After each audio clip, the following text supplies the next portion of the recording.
Okay, welcome back everybody.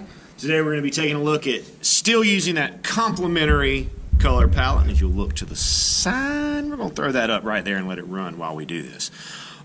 So with this, we're still working with that same complementary pair. I started mine off with blue and orange. I'm going to continue with blue and orange. Now when we were painting the background, we chose a color. I chose blue, and I was starting with blue and adding orange to my blue. When we get to our emphasis, we're going to switch that. So I'm going to start with orange and then add the blue to it. Again, we start with a fairly small amount, and that's going to give us some colors that are closer to the brown side of the color spectrum.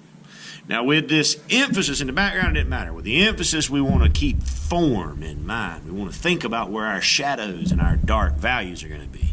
Now the way mine ended up, this corner right here was a lot brighter than the rest. So I'm going to say that my light source is coming from right there. I'm going to start with this dark value, and I'm going to do the same thing I did in my background. I'm going to just lay in these chunky brush strokes, all going in the same direction.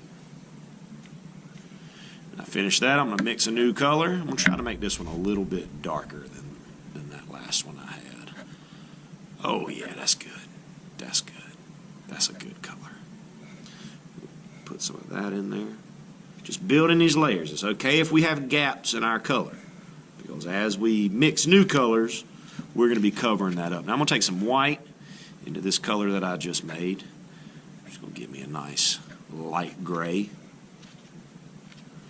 Just work on filling in those gaps. If it mixes a little bit on the page, that's all right. I'm going to get some white into some of this.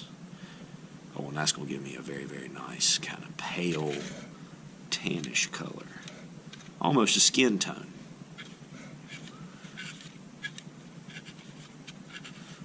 Paint some of that on. Now what I want to do is I'm going to take just pure orange and I'm going to add white to it.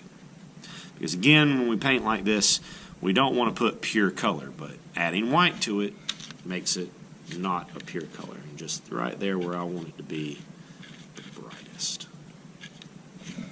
Now obviously I can let this dry and come back and add more layers of color, but I just need, for now, I need for you guys to see how to work this side of your palette.